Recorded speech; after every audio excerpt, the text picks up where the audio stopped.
સૌ પાપ મુક્ત બનશે. એકાગ્ર બની શ્રી સાંઈ સ્વરૂપનું ધ્યાન કરશો તો સમય આવતા તમે જ તે રૂપ બની જશો. જુઓ આ કેટલી સરસ વાત છે કે તમે ખાલી સાંઈનું ધ્યાન પણ કર્યા કરે, એનું સ્મરણ કર્યા કરે તો સમય આવતા તમે પણ સાંઈ સ્વરૂપ બની જાય. કેટલી સરસ આ વાતો છે. કારણ કે જે જેનું ચિંતન કરે તેવા તે બની જાય. એટલે હંમેશા તમે આના સ્મરણમાં રત રહે તો એક ને એક દિવસે સાંઈ સ્વરૂપ બની જાય. એમાં કઈ મોટી બાબત. તો તે રૂપ તમે બની જશો અને આત્મદર્શનમાં લીન થશો. આત્મા અર્થાત બ્રહ્મનો સ્વભાવ જ સમજવો દુર્ઘટ છે, પણ સગુણ બ્રહ્મ દ્વારા માર્ગ પકડવાથી પ્રગતિ સરળ બને છે. જુઓ આ અહીંયા ભેદ આવ્યો સગુણ અને નિર્ગુણનો, કે જ્યારે તમે માણસોને પ્રેમ કરવાનું નહીં છે ત્યાં સુધી તમને ભગવાન સાથે પણ પ્રેમ થતો નથી.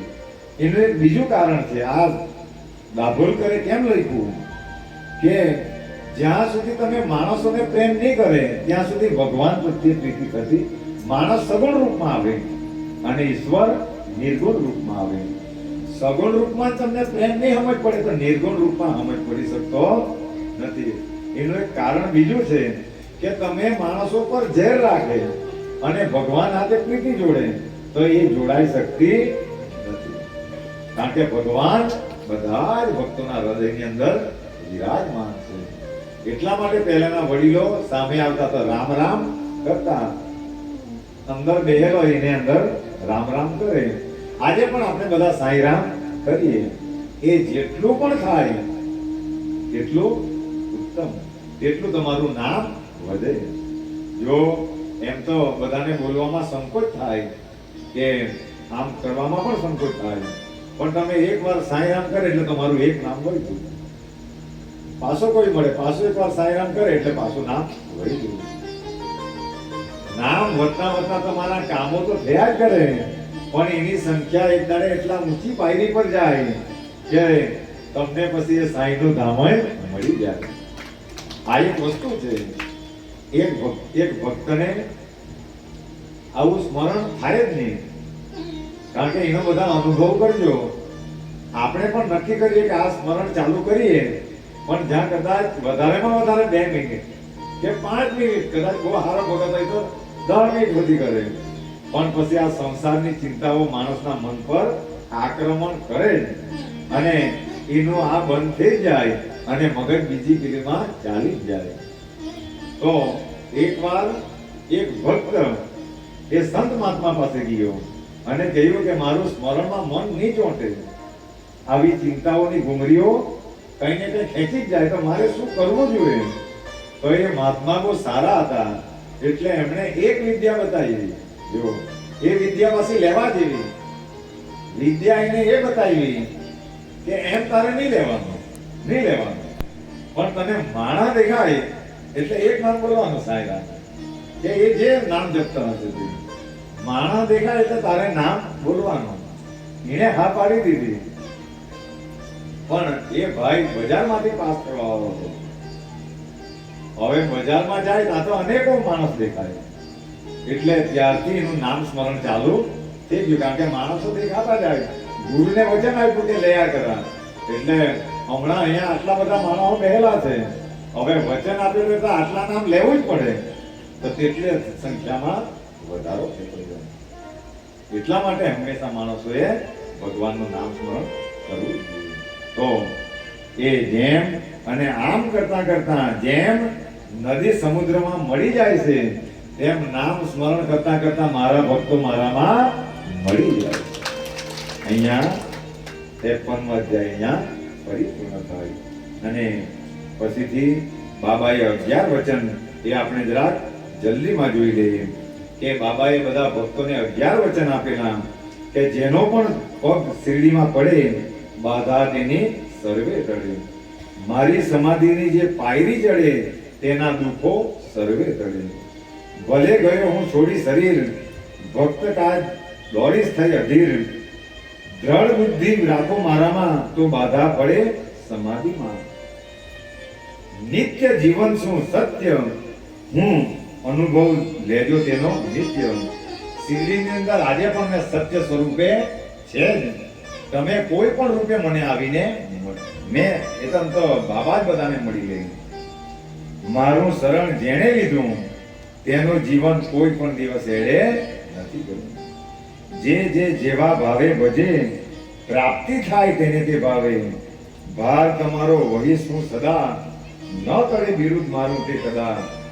સત્ય સહાય અહીં સર્વને મળે, જે યાચે તે મળે. જો સાંઈ બાબા પાસે જે માણસો સારી મનોકામના લઈને ગયા તો તે તો એને તરત ને તરત પૂરી કરી. બધાને અહીં જે યાચે તે મળે. કાયા વાચા મનથી મારો થયો, તેનો હું ઋણી સદા બન્યો.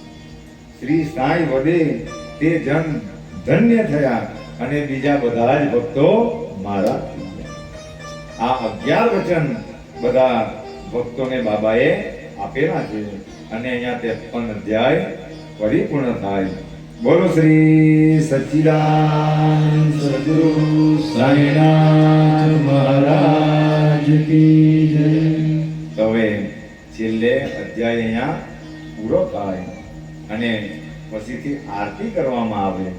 પણ આપણે બધાએ 7 દિવસ સુધી આ કથાને વ્યાસપીઠ પર બ્રાહ્મણો તો નહીં કહેવાય, પણ વ્યાસપીઠની એક મર્યાદા છે એનું, કે આપણને કોઈ મોટા મહાત્માએ, કે આપણે કોઈ મોટા મહાત્મા નથી, આપણે સામાન્ય માણસ છે.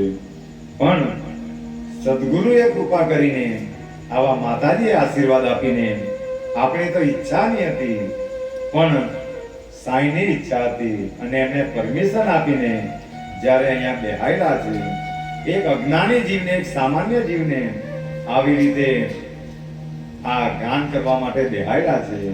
અને મને ખુશી એ વાતની થઈ કે 7 દિવસ સુધી એટલા સરસ શ્રોતાઓ મળ્યા કે જેમણે એક ધ્યાને કોઈ બહાર જવા માટે પણ ઉઠવા માટે તૈયાર નહીં થાય. આટલી શિસ્તથી કથા બધાએ સાંભળી, બહુ સરસ રીતે કથા સાંભળી. તો બાબાને પ્રાર્થના કરીશ કે આ બધા જ ભક્તોની મનોકામનાને તમે પૂરી કરી દેજો, અને આ બધા જ ભક્તોને તમે પરમ મુક્તિ તરફ વાળી દેજો. કારણ કે શ્રોતાઓ એટલા સરસ, એટલી શાંતિ રાખીને, અને ઠેઠ વ્યારા સુધી ના દઈ, અને ક્યાંથી બધા ભક્તો રોજ આવીને ઉજાગરા કરીને, પણ કથાનો પ્રવાહ પ્રભુની કૃપાથી એટલો સરસ ચાલ્યો કે બધાએ કથામાં ડૂબ્યા છે, અંદર ડૂબ્યા છે. એટલા માટે અમૂલ્ય રત્નો બધા કાઢે છે. કેટલી શિસ્તથી કોણની પ્રશંસા કરું. અરે અમારી આ વડીલે આટલી ઉંમર તો પણ ભલે લાંબા ટૂંકા પગ કરવા પડે, પણ આટલી ઉંમરે પણ કથા સાંભળી છે. તો જેના સાનિધ્યમાં બેહેલી છે, તો આ બધાને પરમ મુક્તિ આપે, એમાં કોઈ શંકાને સ્થાન નથી. પણ કથા જે સંભળાવે તો તેને એક નિયમ છે એવો શાસ્ત્રનો, કે તેને કંઈક ને કંઈક દક્ષિણા આપવું પડે. અને આજે છેલ્લા દિવસે વ્યાસપીઠ પરથી બધાને એમ તો દક્ષિણા તો લેવી તો પડે, કારણ કે કથા સંભળાવી. એમને ખાલી 3 કલાકનું પિક્ચર જોવા જાય તો પણ 500 રૂપિયા એ ટોકીઝમાં આપી આવે, તો પછી મને બી કંઈક તો આપવું પડે. બરાબર ને ભગતજી? કારણ કે 7 દિવસ સુધી સંભળાવી, એટલે 500 રૂપિયાની ટિકિટ કાઢીને ત્યાં આપી આવ્યો, તો પછી આ 7 તારીખ 1 કલાક સુધી અમે તો બધાને કથા સંભળાવી, તો કંઈક તો અમને પણ દક્ષિણા આપવું પડે. તો એ આપવું જ પડે, નહીં ચાલે. પણ આ કથા કરવા માટે અમને અમારો બાપ અને અમારે માએ એક દીકરાને મોકલાવેલો છે. તમે માંગું તો એ જ માંગું દક્ષિણાના રૂપમાં. તમે કદાચ લાખો રૂપિયા પણ આપી દે, પણ એ પણ સાંઈધામમાં પૂરા થાય એવા નથી. કારણ કે એ લાખ રૂપિયા તો 10 દિવસ ભંડારો ચાલે, એટલે એ લાખ રૂપિયા પૂરા થઈ જાય. પણ તમે બધાએ જો શ્રદ્ધાથી કથા સાંભળી હોય તો દક્ષિણાના રૂપમાં આ સાઈને આગળ રાખીને તમારા પર એ માંગતો છે કે જીના જીના પહેલા તો માય બાપ છે તો તેને માય બાપને પ્રેમથી રાખજો, એ અમારી દક્ષિણામાં આવી છે. પહેલા તો તમારા માય બાપને ખૂબ સુખ શાંતિમાં રાખજો, કારણ કે માય બાપ જો રાજી હશે તો તમારું સર્વ પ્રકારે કલ્યાણ થશે. તો એ દક્ષિણા ખાલી ને ખાલી અમને આપજો. કોઈની હાથે કદાચ વેરઝેર હોય, ભાઈ ભાઈ વચ્ચે થઈ જાય ઝઘડા, એમાં કઈ મોટી બાબત છે, કારણ કે જમીન જાયદાદને લીધે તો મહાભારતનું યુદ્ધ થયેલું. તો કારણ કે હું ને મારું કરવામાં આપનું જીવન બધાનું પૂરું થઈ જાય. આ ફેરો સાંઈ બાબા કે ફોકટ થઈ જાય તો એ ભાઈઓ ભાઈઓના કે કુટુંબ પરિવારના લડાઈ ઝઘડાય તો એને સમાવી દે તો મારી દક્ષિણા આવી જાય. અને કોઈ પ્રત્યે કદાચ અંગત દુશ્મની હશે તો એ પણ એના ચરણમાં અર્પણ કરી દેવું. કાલે ઉઠીને કદાચ આપણે કોઈ હારી પાયકી પર જો આપણી સ્થિતિઓ કઈ સુધરે તો આપણે આ સમાજને આ પ્રકો, કારણ કે આપણા પર બધાનું ઋણ છે, આપણા પર માય બાપોનું ઋણ, આપણા પર દેવ અને ગુરુનું પણ ઋણ, આપણા પર આ પ્રકૃતિનું ઋણ, બધાના આપણે બધા ઋણી છે. તો કાલે ઉઠીને તમે બધા જીવોની સેવા કરજે અને સેવા કરીને જ્યારે સુખી કરે તો એ દક્ષિણાની ખાલી અમને બીજા દક્ષિણાનું કામ નથી. બધાની વચ્ચે મતભેદ કે મતભેદ થયેલો હોય તો એ પણ આજે બધા આને અર્પણ કરી દેજો. એનું એક કારણ છે મિત્રો કે એક દિવસ પણ બગડી જાય, જો એક દિવસ પણ તમારા ને મારા બગડી જાય તો એ દિવસને કરોડો રૂપિયા ખર્ચીને પણ આપણે એ લાવી શકતા નથી. અને ભગવાન કેટલો દયાળુ છે કે એક વાર આપણને સુવાડે અને બીજે દાડે ઉઠાડે, અને જે દિવસે ની ઉઠાડે તે દાડે જાણજો કે આપણું રામ નામ સત્ય. અને એ સમય ક્યારે આવી જશે એનો પણ કોઈનો ભરોસો નથી. એટલે કોઈ પણ પર રખો ભાવ હોય તો એને આના ચરણમાં અર્પણ કરી દેજો અને બધા સાથે પ્રેમથી અને ભાવથી આ જીવનને વ્યતીત કરવાના. કારણ કે કોઈ સાથે દ્વેષ રાખીને કેટલાક દિવસ રહેવું, અને આવો દ્વેષ જો મનમાં અહંકાર રાખીને ચાલવાનું તો તે આને પસંદમાં નહીં આવે. કારણ કે અહંકાર ભગવાનને બિલકુલ પણ ગમતો નથી. તો એ બધી દુશ્મનીઓ મટાવીને જો આપણે આટલામાંથી કોઈ વહેલા જશે કોઈ મોડા જશે પણ જવાના એ વાત તો પાકી જ છે. કારણ કે અહીંયા કોઈ પણ વસ્તુ ચીર સ્થાયી નથી, વહેલા કે મોડા પણ જવાનાને એ વાત તો 100% સાચી છે. પણ સાંઈ બાબાએ ચરિત્રમાં વાત લખેલી કે અમર સેવા કરીને અમર બની જશે. તો જેમ જલા બાપાએ, જેમ બજરંગદાસ બાપાએ, જેમ શિરડીના સાંઈ બાબાએ જે સંતોએ માર્ગ આજે લોકો કામ અમર બની ગયા, કાર્યો તેમાં કર્યા, તો એ કાર્યોને બધા કરવાનો પ્રયાસ કરજો તો અમારી દક્ષિણા આવી જશે. જીવોને ખાલી ખવડાવીને જોજો તમને કેટલું દિલને સુકૂન મળે. આ એક વસ્તુ છે. તો એ દક્ષિણાની અમને જરૂર છે. બાકી પૈસા તો જે તે સમયે બધાએ ચેક જ લખીને આપી દીધા. 2.5 કરોડ પણ આપવાના હતા, કોઈરાના પેકેટો પણ રાખેલા, ચેકો તો ઇન્ડોઝીન બેંકના સહી કરેલા જ હતા, બધાને ખબર છે, બધાએ જોયેલા પણ છે. પણ હું કામ આને નહીં લેવા દીધેલા? કારણ કે આને ખબર કે મારો ભગત જો એકવાર માયામાં પડે પછી એનું કલ્યાણ નહીં થાય. એટલા માટે સાંઈ બાબાએ માયાવી વસ્તુ કોઈ પણ દિવસ લેવા દીધી નથી, ગમે તે રીતે. કારણ કે માયામાં પડે પછી તે માયામાં જ તેનું જીવન પૂરું થઈ જાય, પછીથી તે કલ્યાણના માર્ગે જઈ શકતો નથી. એટલા માટે ભગવાને કંઈક આપેલું છે તો એને સારા માર્ગે વાપરજો, એમાં દક્ષિણા આવી જાય. અને આપણે બધા કંઈક કર્મના ભોગે, પુણ્યના ભોગે આટલા સરસ રીતે બધા પ્રેમથી અમારી તો પહેલી જ કથા બાબાએ કરવા દીધી, પણ હવે બીજી કાંઈ એમણે નક્કી કરેલી હશે, પણ કામ સોંપ્યું છે. પણ કથાનો એક નિયમ રાખવામાં આવે કે જ્યાં બાબા કહે છે ત્યાં જ કથા જવાય.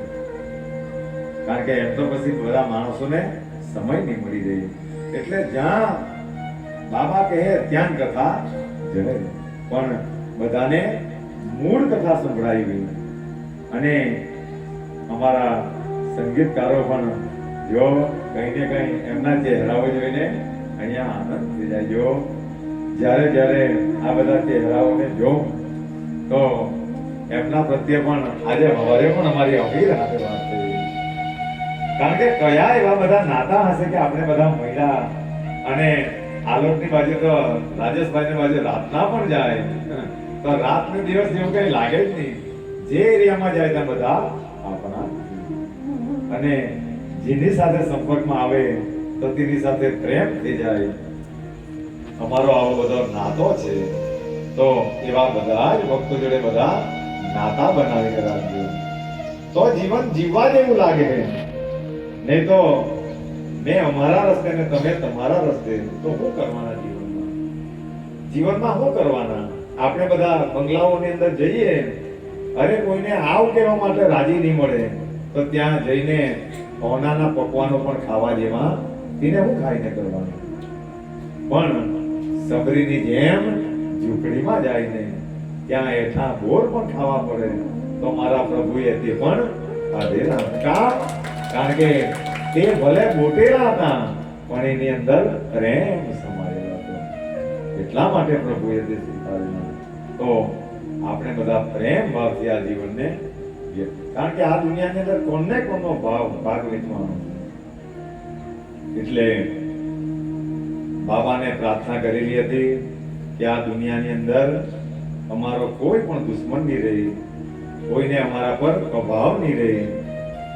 અને અમને બાબા ચરિત્રમાં ઘણીવાર એમને ઉલ્લેખ આપેલા કે ભક્તો અમને ભૂલી જાય પણ અમે ભક્તોને ભૂલી શકતા નથી. અમારા દિલની મજબૂરી છે.